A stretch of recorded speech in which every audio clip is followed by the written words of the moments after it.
પ્રકરણ 6 ની અંદર જનીન સંકેત વિશે આપણે આજે અભ્યાસ કરીશું। તો જનીન સંકેત ભાષાંતરની પ્રક્રિયા દરમિયાન ન્યુક્લિયોટાઇડના પોલિમરમાં રહેલી આનુવંશિક માહિતીને એમિનો એસિડનો ક્રમ અથવા પોલીપેપ્ટાઇડ શૃંખલાનું નિર્માણ કરવા માટે થાય છે। તો અહીંયા આપણે કહી શકીએ કે ભાઈ ભાષાંતરની પ્રક્રિયા માટે ભાષાંતરની આમાં જે ન્યુક્લિયોટાઇડની ક્રમમાં માહિતી છે, આનુવંશિક માહિતી, એનું ભાષાંતરની પ્રક્રિયા માટે આપણે શું કરીએ છીએ? અહીંયા આનુવંશિક માહિતીને સ્થાનાંતરિત કરે છે। તો આમાં જે આનુવંશિક માહિતી છે એને એમિનો એસિડમાં સ્થાનાંતરિત કરે છે, એ ભાષાંતરની પ્રક્રિયા છે। તો એ ક્રિયા કોના દ્વારા થાય છે? તો એની આપણે વાત કરીએ, જનીન સંકેત વિશે જોવાના છીએ આપણે। તો ન્યુક્લિયોટાઇડના પોલિમરની સૂચના અનુસાર એમિનો એસિડના પોલિમરનું સંશ્લેષણ થાય છે। ન્યુક્લિયોટાઇડની અંદર જે પ્રમાણે નાઇટ્રોજન બેઝ એટલે કે ન્યુક્લિયોટાઇડ અહીંયા આપણે જોઈએ, દાખલા કે ડીએનએ હોય તો શું હોય?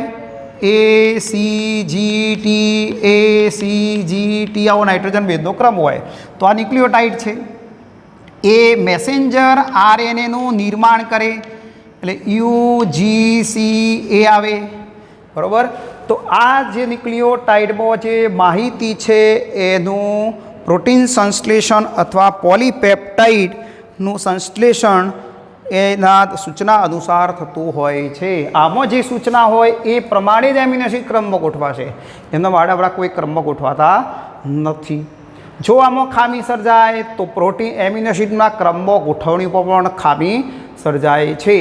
એટલે આપણે ભાષાંતરની પ્રક્રિયા દરમિયાન એમિનો એસિડનો ક્રમ નક્કી કરતા આ મેસેન્જર આરએનએની શૃંખલા ઉપર જે આવેલા 3 ન્યુક્લિયોટાઇડનો બનેલો એકમ છે, તો અહીંયા આપણે મેસેન્જર આરએનએ લઈએ। આ મેસેન્જર આરએનએ છે, UCGACG આવો ક્રમ છે। તો 3 ન્યુક્લિયોટાઇડ કહે છે અહીંયા, 3 ન્યુક્લિયોટાઇડનો બનેલો એકમ જે રહ્યો આ એને આપણે શું કહીએ છીએ? જનીન સંકેત તરીકે ઓળખવામાં આવે છે। તો મેસેન્જર આરએનએ ઉપર આવેલો ન્યુક્લિયોટાઇડનો ક્રમમાં 3 ન્યુક્લિયોટાઇડનો બનેલો જે એકમ છે UCG, 3 અક્ષરોનો બનેલો હોય એને આપણે ત્રિઅક્ષરી સંકેત કહીશું। તો ગેમો નામના વૈજ્ઞાનિકે દર્શાવ્યું કે બધા જ 20 એમિનો એસિડ, આપણે જે પ્રોટીન બને છે એમાં તો કુદરતમાં તો 300 એમિનો એસિડ છે બધા, પણ આપણા સજીવ શરીરમાં 20 એમિનો એસિડ છે। અને એ 20 એમિનો એસિડના સંકેતન માટે 3 ન્યુક્લિયોટાઇડનો બનેલો સંકેત છે। કેટલા? 3 ન્યુક્લિયોટાઇડનો બનેલો છે, U વાળો, C વાળો, G વાળો, ACG, બધા આ 3 ન્યુક્લિયોટાઇડનો બનેલો જે સંકેત છે એને ત્રિઅક્ષરી સંકેત કહેવાય। તો સંકેત કેવો છે? ટ્રિપ્લેટ। તો ત્રિઅક્ષરી સંકેત છે એવું ગેમોવે દર્શાવ્યું હતું। હરગોવિંદ ખોરાનાએ શું દર્શાવ્યું કે ભાઈ આ વૈજ્ઞાનિકે શોધી કાઢ્યું કે રાસાયણિક પદ્ધતિ દ્વારા આરએનએનું સંશ્લેષણ થાય છે। તો રાસાયણિક પદ્ધતિ દ્વારા કે આરએનએનું સંશ્લેષણ થાય છે। માર્શલ નીરેનબર્ગે દર્શાવ્યું કે સંકેતના અર્થઘટનમાં મદદરૂપ પ્રોટીન સંશ્લેષણ માટેની કોષમુક્ત પ્રણાલી વિકસાવી। એટલે જે પ્રમાણે સંકેત છે એનું અર્થઘટન એમિનો એસિડમાં થાય છે। આમાં જે માહિતી છે એનું આનુવંશિક માહિતીનું રૂપાંતર શેમાં થાય છે? અર્થઘટન શેમાં થાય છે? એમિનો એસિડમાં થાય છે, અને પ્રોટીન અથવા પોલીપેપ્ટાઇડ શૃંખલા બનતી હોય છે। તો અહીંયા આપણે કહી શકીએ કે ભાઈ અહીંયા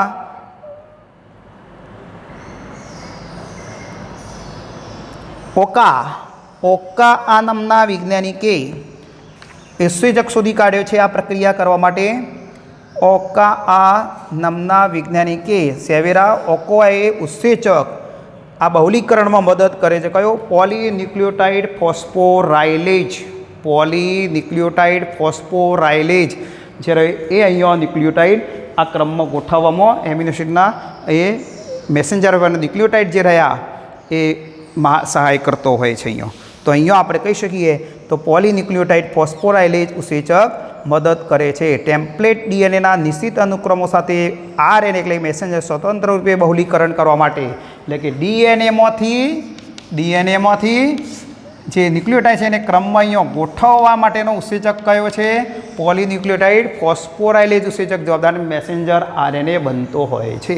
તો આમાંથી માહિતી કહેવાય ડીએનએમાંથી મેસેન્જર આવે અને મેસેન્જરમાં 3 ન્યુક્લિયોટાઇડનો ક્રમ બને એ જનીન સંકેત કહેવાય અને એ જનીન સંકેત પ્રમાણે એક એમિનો એસિડ ક્રમમાં ગોઠવાતો હોય છે, બીજો ગોઠવાય, ત્રીજો ગોઠવાય અને તે પોલીપેપ્ટાઇડ શૃંખલા બનતી હોય છે. તો આપણી પાસે અહીંયા આવું જોઈએ કે ભાઈ જનીન સંકેતો કઈ રીતે બન્યા એની વાત કરીએ. આવું 64 સંકેતો કઈ રીતે બને છે એની વાત કરીશું.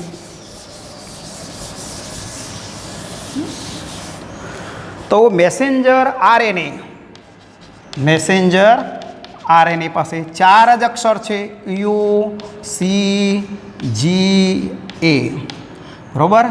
તો આપણે અહીંયા થાઇમીની જગ્યાએ યુરેસિલ હોય, આરએનએમાં શું હોય? થાઇમીની જગ્યાએ યુરેસિલ આવેલો. આ 4 અક્ષર છે. જો આ 4 અક્ષર એક એમિનો એસિડ ઓળખીએ તો 4 જ એમિનો એસિડ ઓળખી શકાય. તો આપણા શરીરમાં તો 20 એમિનો એસિડ છે અને 20 એમિનો એસિડ પ્રોટીન સંશ્લેષણમાં ભાગ લે છે, બરાબર. તો આ 4 અક્ષર એક એમિનો એસિડ, આ એક એમિનો એસિડ, આ એક એમિનો એસિડ, આ એક એમિનો એસિડ ઓળખે તો 4 જ એમિનો એસિડ ઓળખી શકાય. 16 રહી જાય, 16 બાકી રહે છે, બધા ઓળખી શકાતા નથી. જો હવે આ અક્ષરો બે સમાન કે અસમાન અક્ષરોમાં ગોઠવાય તો દ્વિઅક્ષરી સંકેત બને.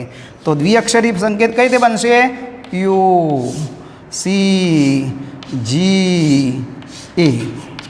આ બાજુ U, C, G, A. U, U, C, U, G, U, A, U, C, C, C, G, C, A, G, U, G, C, G, G, G, A, U, A, C, A, G, A. તો 1 2 3 4 5 6 7 8 9 10 11 12 13 14 15 16 સંકેત બન્યા. કેટલા બન્યા? 16 દ્વિઅક્ષરી સંકેત બન્યા. 2 અક્ષરોનો બનેલો સંકેત બન્યા, બરાબર. 2 સમાન શું જુઓ, 2 અસમાન શું? તો 2 સમાન કે અસમાન ન્યુક્લિયોટાઇડ અથવા નાઇટ્રોજન બેઝથી બનેલો સંકેત દ્વિઅક્ષરી સંકેત, પણ 16 સંકેત બન્યા. આપણી પાસે 20 એમિનો એસિડ છે તો 16 સંકેત બન્યા. તો 16 એમિનો એસિડને ઓળખશે, બરાબર. તો 4 રહી જશે, 20માંથી બાદ કરો તો 4 બાકી રહે છે. બધા એમિનો એસિડને ઓળખી શકાતા નથી. એટલે હવે નક્કી થયું કે ભાઈ જનીન સંકેત 3 અક્ષરોનો બનેલો છે. તો 3 સમાન અસમાન અક્ષરો ગોઠવીને એક ખાનું જોઈ લઈએ આપણે, બરાબર.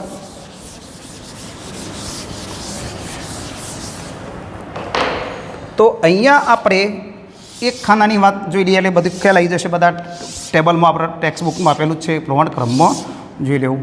You, G, C, A.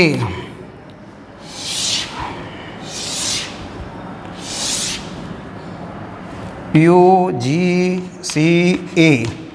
અહીંયા ત્રીજો અક્ષર આપણે અહીંયા લેવા માગીએ છીએ. U, G, C, A, U, G, C, A, U, G, C, A, U, G, C, A. એક અક્ષર આ રીએ લાઈન આડી લાઈનમાં, ઊભી લાઈનમાં બીજો અક્ષર અને દરેક ખાનામાં ત્રીજો અક્ષર. તો હવે યુ તો ભેગા કરી દઈએ. એક અહીંથી આવશે U, U, G, C, A, U, G, U, C, U, A. તો આ 4 અક્ષરો બને આવા. તો આવા કેટલા સંકેતો? દરેકમાં 4 4 આવશે. તો કેટલા ખાના છે? 1 2 3 4 5 6 7 8 10 11 12 13 14 15 16 ચોક 64 સંકેત બને. 16 × 4 બરાબર કેટલા? 64 સંકેત બને. પણ 3 અક્ષરોનો બનેલો છે એટલે ત્રિઅક્ષરી સંકેત છે. અરે કેટલા અક્ષર છે? 1 2 3 સમાન કે અસમાન છે જુઓ. એટલે 3 અક્ષરોનો બનેલા સંકેતને શું કહેવાય? ત્રિઅક્ષરી સંકેત. આવા કેટલા સંકેત બન્યા? 64 સંકેત બન્યા છે. આવા 64 સંકેતોમાંથી 3 સંકેત કોઈ એમિનો એસિડને ઓળખતા જ નથી, કોઈ એમિનો એસિડ ઓળખતા નથી, એટલે 61 સંકેત રહ્યા. 64માંથી 3 સંકેત કોઈ એમિનો એસિડને ઓળખતા નથી. અર્થહીન સંકેત કહીશું આપણે, એના ગુણધર્મો લઈએ છીએ. તો આપણી પાસે કેટલા સંકેત રહ્યા? 61 સંકેત છે, જે 20 એમિનો એસિડને ઓળખવા માટે, 20 એમિનો એસિડને ઓળખવા માટે એના કરતાં પણ વધારે છે. એટલે કેટલાક એમિનો એસિડ 2, 3, 4, કોઈ 6 એવા સંકેતો ધરાવતા હશે. એટલે કોઈ એમિનો એસિડના વધારે સંકેતો હશે, તો આ 20 એમિનો ઓળખી શકાય છે. તો 61 સંકેતો અહીંયા આપણને શું કરશે? અહીંયા એમિનો એસિડને ઓળખવા માટે જવાબદાર બનશે. 3 સંકેતો કોઈ એમિનોનું સંકેતન કરતા ને, એટલે અર્થહીન સંકેત છે. 3 કેવા છે? અર્થહીન છે, કોઈ એમિનોને ઓળખતા નથી. તો હવે આપણે એના ગુણધર્મોની વાત કરીએ. જનીન સંકેત કયા ગુણધર્મો આ ટેબલ ટેક્સ્ટ બુકમાં આપેલું છે, કયા એમિનો એસિડ માટે સંકેત છે આપણે જોઈ શકાય.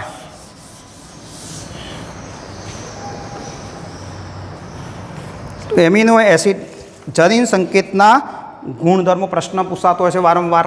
તો જનીન સંકેતના ગુણધર્મોની વાત કરીએ આપણે. જનીન સંકેતના ગુણધર્મો જોઈએ. તો અહીંયા આપણે સર્વવ્યાપી પહેલો ગુણધર્મ છે, સર્વવ્યાપી, યુનિવર્સલ. જનીન સંકેતો યુનિવર્સલ છે, સર્વવ્યાપી છે. તો બધા જ સજીવોમાં નિશ્ચિત જનીન સંકેતનું અર્થઘટન એક સરખું જ હોય છે. બધા જ સજીવોમાં જનીન સંકેતનું અર્થઘટન કેવું હોય? સરખું જ હોય છે. એ બેક્ટેરિયાથી મળી મનુષ્ય સુધી યુ હોય તો ફિનાઇલેનિનનું સંકેતન કરશે. તો આપણે બેક્ટેરિયાથી મળી માનવ સુધી જે યુ સંકેત હોય તો એ ફિનાઇલ એલેનિનનું સંકેતન કરે છે. તો બેક્ટેરિયામાં તમે યુ દાખલ કરો તો એ ફિનાઇલેનિન ઓળખે. ખિસકોલીમાં તમે દાખલ કરો યુ તો એ ફિનાઇલેનિન ઓળખે. આપણામાં યુ હોય તો ફિનાઇલેનિન ઓળખે. ટૂંકમાં જનીન સંકેતનું બધા સજીવોમાં અર્થઘટન કેવું થાય છે? એક સરખું થાય છે. એટલે કેવા કહેવાય? સર્વવ્યાપી છે. બરાબર. કેટલાક પ્રજીવોમાં અપવાદરૂપ હોય, ઘણા સૂત્રીય સંકેતો, અને પ્રજીવોમાં કેવા છે? આ નિયમ અપવાદરૂપ જોવા મળે છે. ચલો બીજો છે વિશિષ્ટ. કોઈ એક જ પ્રકારનો સંકેત એક જ એમિનો એસિડનું સ્થાન નક્કી કરતો હોય છે. વિશિષ્ટ. તો બીજું સ્પેસિફિક, વિશિષ્ટતા સંકેત. એક સંકેત એક એમિનો એસિડનું સ્થાન નક્કી કરે. એક સંકેત એક એમિનો એસિડનું સ્થાન નક્કી કરે છે. તો એક સંકેત માત્ર એક એમિનો એસિડને જ ઓળખે, એના માટે વિશિષ્ટ છે સંકેત. દાખલા તરીકે મિથિયોનિન, AUG એક જ સંકેતને ઓળખે છે. ચલો બીજું છે ત્રિઅક્ષરી સંકેત. ત્રિઅક્ષરી, હાલ જ આપણે ત્રિઅક્ષરીની વાત કરી સંકેતની. દરેક જનીન સંકેત 3 નાઇટ્રોજન બેઝના અક્ષરોનો બનેલો છે. દાખલા તરીકે AUG હોય, AUC હોય તો 3 અક્ષરોનો જ બનેલો છે. તો દરેક જનીન સંકેત 3 ન્યુક્લિયોટાઇડનો બનેલો છે. તો એને આપણે ત્રિઅક્ષરી સંકેત કહીશું. આવા કેટલા સંકેતો છે? 61 સંકેતો છે. કેટલા છે? 61 છે. અને 3 કેવા છે? કોઈ એમિનો એસિડને ઓળખતા નથી, હાલ જ આપણે વાત કરી. એટલે જનીન સંકેત કેવા કહેવાય? ત્રિઅક્ષરી છે. અવનત જનીન સંકેત. ડીજનરેટ. એક એમિનો એસિડ એક કરતો વધારે સંકેત ધરાવે છે. અવનત. એક એમિનો એસિડ એક કરતો વધુ સંકેતો ધરાવતા હોય, તો એને આપણે શું કહીએ છીએ? અવનત જનીન સંકેત કહીશું આપણે. પ્રારંભિક સંકેતની વાત કરીએ. દાખલા તરીકે આપણે 3 ટ્રિપ્લેટ સંકેત ધરાવતો એમિનો આઇસોલિસિન છે. બરાબર. 6 ટ્રિપ્લેટ સંકેત ધરાવતો હોય તો લિસિન, સેરિન, આર્જિનિન છે. કેટલાક 4 ધરાવતા હોય સંકેતો, તો એવી સંખ્યા 5 એમિનો એસિડ છે એવા. બરાબર. તો પ્રારંભિક સંકેતની વાત કરીએ. 5મો ગુણધર્મ પ્રારંભિક સંકેતની વાત કરીએ. ઇનિશિયલ કોડોન કહેવાય ને. તો અહીંયા આપણે પોલીપેપ્ટાઇડ શૃંખલાની શરૂઆત કરાવનાર સંકેતને પ્રારંભિક સંકેત કહેવાય. તો પોલીપેપ્ટાઇડ શૃંખલા જ્યારે શરૂઆત કરવી હોય તો જે સંકેતથી થાય એને પ્રારંભિક સંકેત કહેવાય. તો પોલીપેપ્ટાઇડ શૃંખલાની શરૂઆત કરાવતા સંકેતને આપણે શું કહીએ છીએ? પ્રારંભિક સંકેત કહીશું. એયુજી મિથિયોનિનનો જ્યારે મિથિયોનિન, તો મિથિયોનિન એમિનો એસિડ જે રહ્યો એક સંકેત અને પ્રારંભિક સંકેત તરીકે કાર્ય કરે છે. પોલીપેપ્ટાઇડ શૃંખલા શરૂ કરે એટલે પહેલો કોણ આવે? મિથિયોનિન આવે. તો એયુજી સંકેતિત થાય છે તે, બરાબર. સાથે સાથે પ્રારંભિક સંકેત તરીકે પણ વર્તે છે. ચલો, હવે મિથિયોનિનનો બે કાર્યો થયા, ડબલ બેવડો કાર્ય. એયુજી મિથિયોનિનનો સંકેત અને એયુજી પ્રારંભિક સંકેત પણ છે, એટલે બેવડા કાર્યો ધરાવતો સંકેત થઈ ગયો. અરે અર્થહીન સંકેત નોનસેન કોડોન, છઠ્ઠા નંબરનો અર્થહીન સંકેત. અર્થહીન સંકેત કોઈ અર્થઘટન કરતા નથી. એવા ત્રણની આપણે વાત કરી હતી. 64માંથી 3 સંકેત એવા છે કે કોઈ એમિનો એસિડનું સંકેતન કે ઓળખતા નથી. તો UAG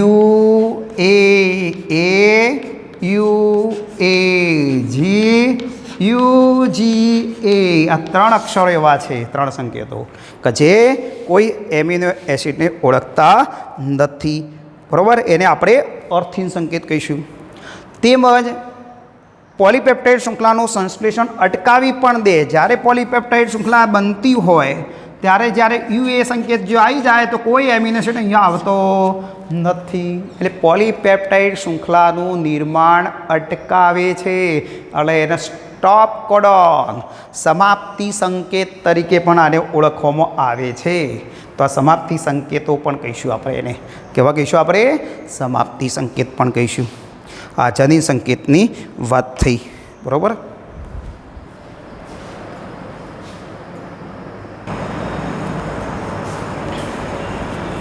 ચલો મિત્રો, હવે પ્રકરણ 6માં આપણે જનીન સંકેતની વાત કરી. હવે વાત કરીશું ભાષાંતર. પ્રોટીન સંશ્લેષણની ક્રિયા કરવા માટેની જે ક્રિયા છે એ ભાષાંતરની આપણે વાત કરીશું. હવે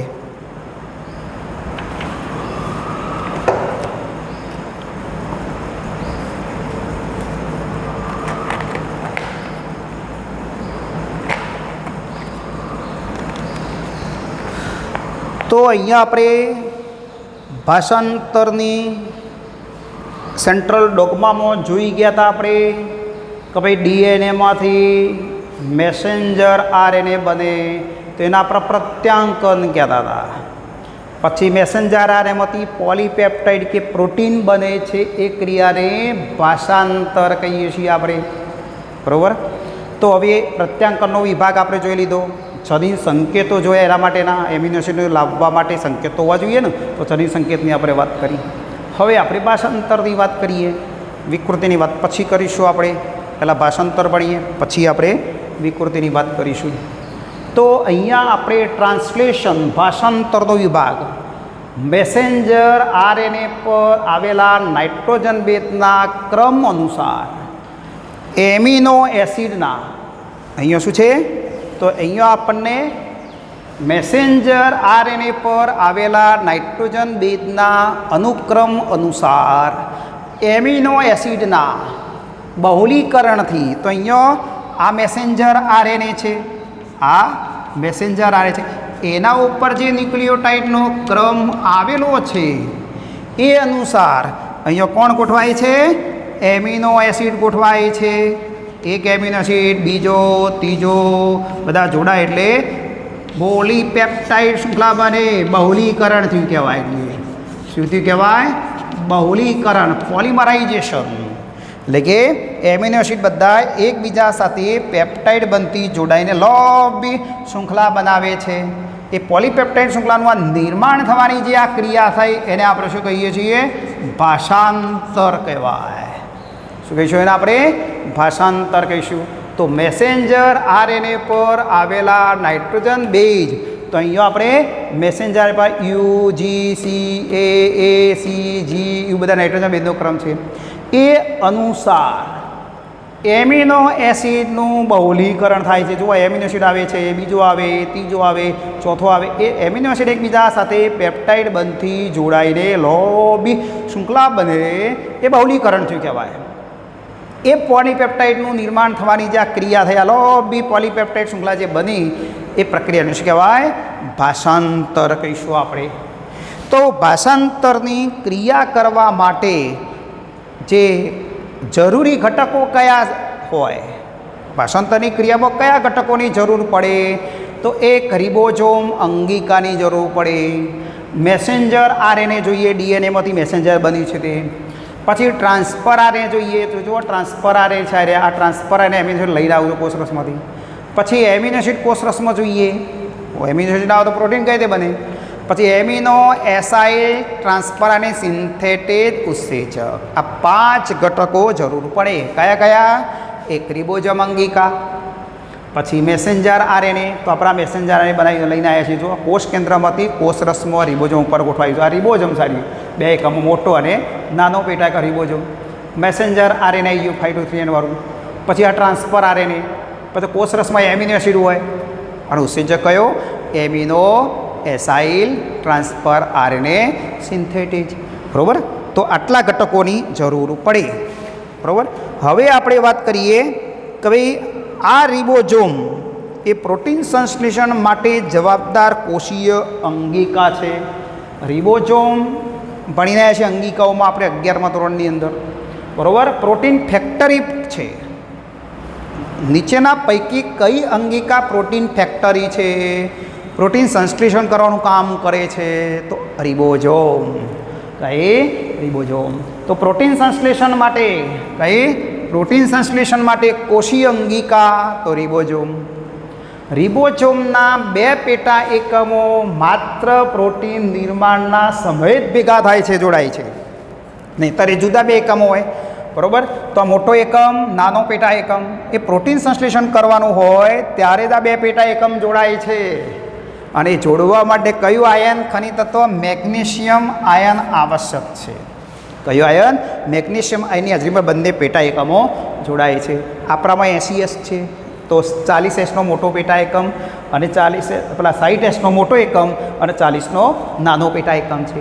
આ 2 પેટા એકમો છે. આદિકોષ કેન્દ્રીય અથવા પ્રોકેરિયોટમ કયા હતા? 70S હતા. 70Sમાં 2 પેટા એકમ કયા? 50-30 હતા. 50-30ના 2 પેટા એકમો હતા. બરાબર? તો આ 2 પેટા એકમો ક્યારે જોડાય? માત્ર પ્રોટીન નિર્માણના સમયે જ જોડાય છે. એટલે સંયોજનથી કહેવાય, સંગઠન થયા કહેવાય. અને આ માટે જરૂરી ખનિજ તત્વ કઈ છે જોડવા માટે? મેગ્નેશિયમ આયન છે. રિબોઝોમમાં 11માં ભણ્યા હતા આપણે ડિટેલમાં આપણે. બરાબર? પ્રોટીન સંશ્લેષણનું કાર્ય પૂર્ણ થયા પછી તરત જ આ 2 પેટા એકમો પાછા સુધી જાય છૂટા પડી જાય છે. તો બંને પેટા એકમો છૂટા પણ પડી શકે છે. તો રિબોઝોમની અંદર આ 2 પેટા એકમો શું કાર્ય કરી રહ્યા છે એની વાત કરીએ. તો રિબોઝોમની અંદર મોટો એક પેટા એકમ 60S છે આપણામાં અને 40S નાનો પેટા એકમ છે 80S હોય અને 70S હોય તો 50 મોટો હોય અને 30 નાનો હોય. તો મોટો પેટા એકમ છે એ 3 સ્થાન ધરાવે છે. મોટા પેટા એકમની અંદર EPA લખેલું છે, જુઓ અંદર મેં એક. બરાબર? પેપ્ટિડાઇલ રૂપાંતર છે, દાતા સ્થાન છે. આ PA પેપ્ટિડાઇલ, કારણ કે અહીંયા પેપ્ટાઇડનું નિર્માણ કરે છે. કંઈ એમિનો એસિડ એકબીજા સાથે જોડાય એટલે પેપ્ટાઇડ બંધ બનતા જશે અહીંયા, તો પેપ્ટાઇડ બંધનું નિર્માણ કરે છે. બરાબર? દાતા સ્થાન કહેવાય. બરાબર? ડોનર સાઇટ છે. એમિનો એસિડ એક દાન કરીને એમિનો લે ભાઈ જોડતો જા, લે એમિનો એસિડ જોડતો જા. તો એમિનો એસિડ જોડાય એટલે શું બને? પોલીપેપ્ટાઇડ શૃંખલા બનવાની. તો એમિનો એસિડ એકબીજાની નજીક આવી પેપ્ટાઇડ બંધનું નિર્માણ કરે છે. બરાબર? તો અહીંયા પેપ્ટાઇડ બંધનું નિર્માણ થઈ જશે. તો એમિનો એસિડ એકબીજાના નજીક એટલે વચ્ચે બંધ કયો બને? પેપ્ટાઇડ બંધ બનતો જશે અને બધા જોડાઈ જાય એટલે પોલીપેપ્ટાઇડ શૃંખલા બનતી જશે. ચલો એ સ્થાને શું છે? એ સ્થાન એમિનો એસાઇલ સ્વીકૃત, જે ટ્રાન્સફર આરએનએ સાથે એમિનો એસિડ જોડાયેલ છે એને સ્વીકારે છે. એ અહીંયા આવે છે, મેચિંગ કરે છે, પછી અહીંયા આવીને ગોઠવાઈ જશે. પછી ચલો ઓકે છે, ચલો જોડાઈ જાય એમિનો એસિડ. બરાબર? એ એટલે મીન એમિનો એસાઇલ સ્વીકૃત સ્થાન છે. અને ઇમિન એક્ઝિટ એટલે અહીંથી આવું એમિનો ટ્રાન્સફર આને પોતાના બહારની બાજુ નીકળી જશે અને પોલીપેપ્ટાઇડ શૃંખલા બહાર નીકળે છે. ટ્રાન્સફર એટલે બહાર નીકળી જશે. અહીંયા ટ્રાન્સફર પોતાનો એમિનો એસિડ આવી જાય તો મૂકીને બહાર નીકળી જશે. મેચિંગ નહીં જાય તો પણ બહાર નીકળી જશે. એક્ઝિટ સ્થાન છે, બરાબર, બહાર નીકળવા માટેનું સ્થાન છે.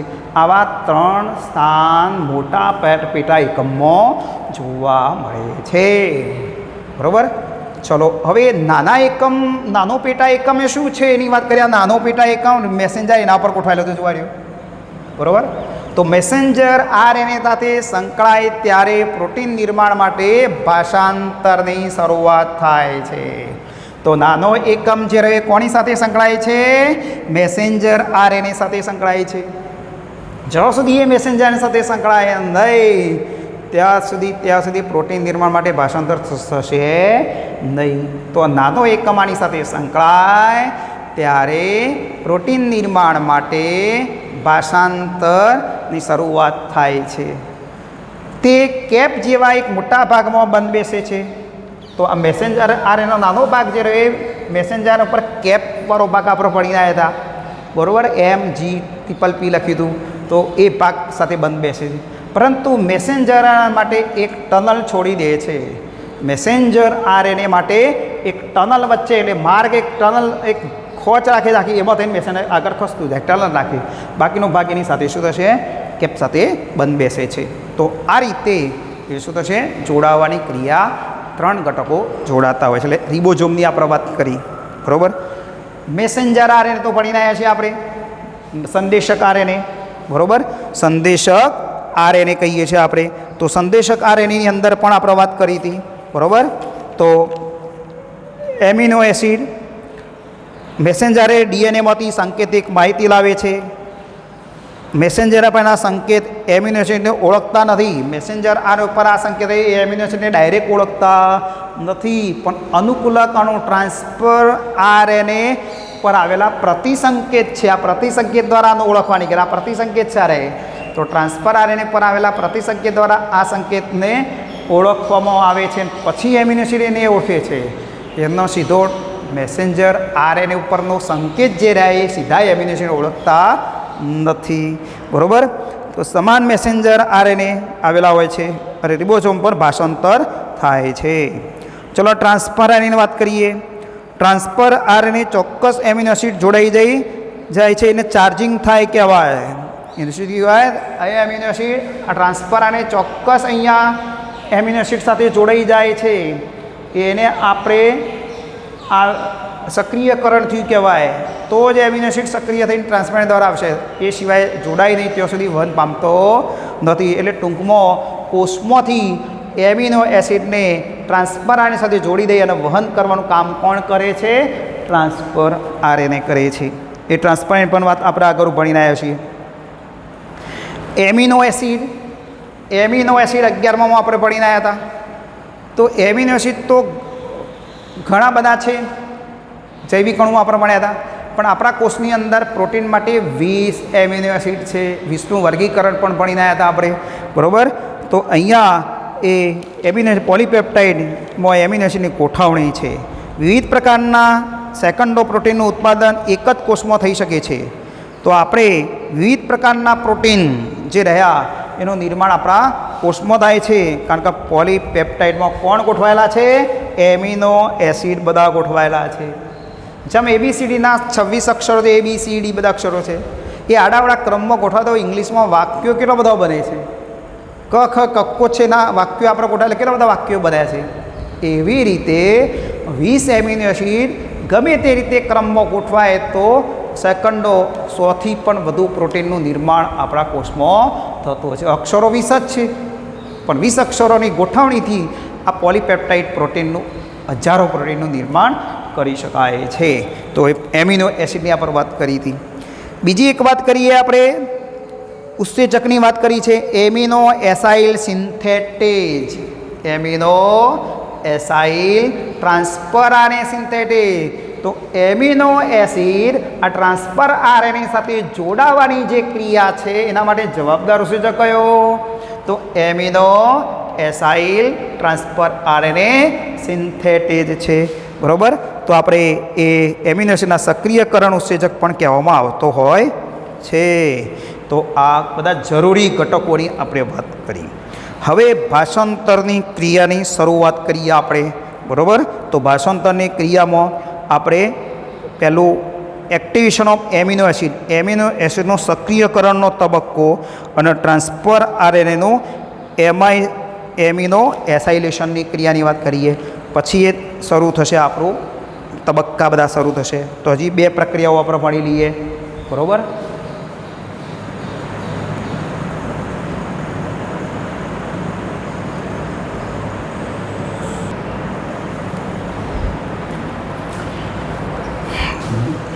ભાષાંતરની પ્રક્રિયા જોઈએ આપણે. તો ભાષાંતરની પ્રક્રિયા પહેલાં સક્રિયકરણ કરવામાં આવે છે. એમિનો એસિડનું સક્રિયકરણ કરીશું, પછી ટ્રાન્સફર આરએનએ સક્રિય કરીશું. એમિનો એસિડ જો સક્રિય ના થાય તો પ્રોટીનમાં પોલીપેપ્ટાઇડ શુક્લાદા બની શકે. ચલો કોષમાં એમિનો એસિડ સક્રિય તમને લાવનાર કોઈ ના હોય તો ટ્રાન્સફર આરએનએ એનું સક્રિયકરણ કરવું પડે. કે ટ્રાન્સફર આરએનએ ચલો ભાઈ તમે એમિનો એસિડને જોડી દો, બરાબર, અને વહન કરીને લાવો, તો એને સક્રિયકરણ કરવાની વાત કરીએ. જે ઉત્સેચક દ્વારા એમિનો એસિડનું સક્રિયકરણ કરવામાં આવે છે તેને એમિનો એસાઇલ ટ્રાન્સફર આરએનએ સિન્થેટેજ કહીશું આપણે. તો જે ઉત્સેચક દ્વારા એમિનો એસિડને સક્રિય કરવામાં આવે છે, સક્રિયકરણ એક્ટિવેશન કરીએ છીએ આપણે, એ ઉત્સેચકને શું કહેવાય? એમિનો એસાઇલ ટ્રાન્સફર આરએનએ સિન્થેટેજ કહીશું. તો અહીંયા આપણે એમિનો એસિડ એટલે એમિનો એસિડ એટીપીમાંથી જરૂરી શક્તિ મળે, બરાબર. મેગ્નેશિયમ આયનની આવશ્યકતા છે. આયન તરીકે કોણ છે? મેગ્નેશિયમ આયન લીધું છે. અને શક્તિ ક્યાંથી મળશે? એટીપીમાંથી શક્તિ મેળવી અને એમિનો એસિડ ઉત્સેચક સાથે જોડાઈ જશે ત્યારે આપણને ઉત્સેચક સક્રિય થશે, તે સંકુલ બનાવશે. તો જરૂરી શક્તિ ક્યાંથી મળે છે? એટીપીમાંથી. અને કયું આયન આવશ્યક છે? Mg+2 આયન આવશ્યક છે આપણી પાસે અહીંયા, બરાબર. તો એમિનો એસિડ વત્તા એટીપીમાંથી શક્તિ મેળવી ઉત્સેચક એમિનો એસાઇલ ટ્રાન્સફર આરએનએ. આ amino acyl transfer RNA synthetase ઉત્સેચક એમિનો એસિડ સાથે જોડાઈ જશે ત્યારે સક્રિય થાય. પણ જોડાવા માટે શક્તિ ક્યાંથી મળી? એટીપીમાંથી મળી. Mg+2 આયનની હાજરી છે. તો એમિનો એસાઇલ એડિનાઇલેટ ઉત્સેચક સંકુલ બની જશે. તો અહીંયા એમિનો એસાઇલ એડિનાઇલેટ સાથે ઉત્સેચક જોડાઈ ગયો એટલે આખું એક સંકુલ બન્યું. એ સંકુલનું નામ શું આપ્યું? AAMP. તો એમિનો એસાઇલ એડિનાઇલેટ ઉત્સેચક સંકુલ વત્તા ફોસ્ફેટ છૂટો પડી ગયો. જુઓ શક્તિ છેલ્લા 2 ફોસ્ફેટ છૂટા પડ્યા. AMP જોડાય એટલે 2 ફોસ્ફેટ છૂટા પડ્યા, એને પાયરોફોસ્ફેટ કહેવાય. અને એ પાયરોફોસ્ફેટનું જલ વિભાજન થશે એટલે ઉર્જા મુક્ત થશે. શું થશે? એનું પાછું વચ્ચેથી બંધ તૂટી જશે. 2 ફોસ્ફેટ જોડાયેલા છે, વચ્ચે બંધ તૂટી જાય એટલે શક્તિ પાછી છૂટી પડશે, બરાબર. તો અહીંયા આપણને 2 ફોસ્ફેટ અહીંયા જોડાયેલા છે. 2 ફોસ્ફેટ શક્તિસભર બંધથી આ ફોસ્ફેટ જોડાયેલા છે. આ બંધ જલ વિભાજનથી તૂટી જશે એટલે શક્તિ શું થશે? શક્તિ મુક્ત થશે. એ શક્તિની મદદ તો એમિનો એસિડ સક્રિયકરણ દરમિયાન ઉપલબ્ધ ઉર્જા પાછળથી પેપ્ટાઇડ બંધની રચનામાં ઉપયોગમાં લેવાય છે. ક્યાંથી? આ પાયરોફોસ્ફેટનું જળ વિભાજન કરીને એ શક્તિ જે છે એ પછી કોના નિર્માણમાં વપરાશે? પેપ્ટાઇડ બંધના નિર્માણમાં વપરાશે, બરાબર. તો આ એમિનો એસિડનો સક્રિય કર્યો આપણે પહેલો, બરાબર. ચલો ટ્રાન્સફર આરએનએનું સક્રિયકરણ આવેશીકરણ ચોપડીમાં લખેલું છે. ચોપડીમાં આવેશીકરણ લખેલું છે આપણી પાસે, આવેશીકરણ લખેલું છે, બરાબર. તો અહીંયા આપણે બીજી વાત કરીશું, સક્રિયકરણની વાત કરવા જઈ રહ્યા છીએ આપણે અહીંયા, બરાબર. તો સક્રિય કઈ રીતે થાય એની વાત કરવાની આવી. હવે તો અહીંયા એમિનો એસિડનું આવેશીકરણ અથવા આવેશમાં આવવા, સક્રિય થઈ જાય, આવેશમાં આવી ગયા, નહીં કે આવેશમાં આવી ગયો માણસ, તો એ ત્યાં ટ્રાન્સફરને સક્રિય કરવાનો છે. ટ્રાન્સફરનો એમિનો એસાઇલેશન પણ કહીશું આપણે એને. તો આ જે એમિનો એસિડ ઉત્સેચક સાથે જોડાઈને સક્રિય થયો, એમિનો એસાઇલ એડિનાઇલેટ ઉત્સેચક સંકુલ છે આપણું, એની સાથે ટ્રાન્સફરન સાથે એવું જોડી દો. ઉત્સેચક સક્રિય થઈને ટ્રાન્સફરન સાથે જોડી દેવાનો. ત્રીજા છેડે જોડીએ છીએ આપણે, બરાબર. આપણે ક્લોવર લીપ મોડલ જોયું હતું, બરાબર. તો શું બની ગયું? Amino acyl transfer RNA, amino acyl transfer RNA વત્તા એએમપી છૂટું થઈ ગયું, બરાબર. એએમપી છૂટું થઈ ગયું અને ઉત્સેચક છૂટો થઈ ગયો, આટલો ભાગ છૂટો થઈ ગયો, આ ભાગ મુક્ત થઈ ગયો જુઓ, અને આ એમિનો એસિડ આની સાથે જોડાઈ ગયો જુઓ, એએમપી વત્તા ઉત્સેચક છૂટો પડી ગયો. હવે આ ટ્રાન્સફર આરએનએના ત્રીજા છેડે OH સમૂહ હતો, એની સાથે એમિનો એસિડનો COO સમૂહ જોડાઈ જશે. તો એમિનો સમૂહ એની સાથે જોડાઈ જશે. ત્રીજા કાર્બન ઉપર ત્રીજા છેડા કોણ છે? OH હતો, અને એમિનો એસિડનો COO સમૂહ એની સાથે જોડાય છે, અને ટ્રાન્સફર આરએનએ એમિનો એસાઇલ બની જશે, બરાબર. આને કહેવાય ચાર્જેડ ટ્રાન્સફર આરએનએ કહેવાય. તો ટ્રાન્સફર આરએનએ સાથે એમિનો એસિડ જોડાઈ જાય એને શું કહેવાય? ચાર્જેડ ટ્રાન્સફર આરએનએ કહેવાય, બરાબર. તો અહીંયા આપણે આ રીતે સક્રિય કરી તૈયાર રાખીએ. હવે આપણે ટ્રાન્સફર ભાષાંતરની પ્રક્રિયાના તબક્કા ભણીશું. પ્રારંભ, પ્રલંબન, સમાપ્તિ, 3 તબક્કાવાર આપણે અભ્યાસ કરીશું આવતી વખતે.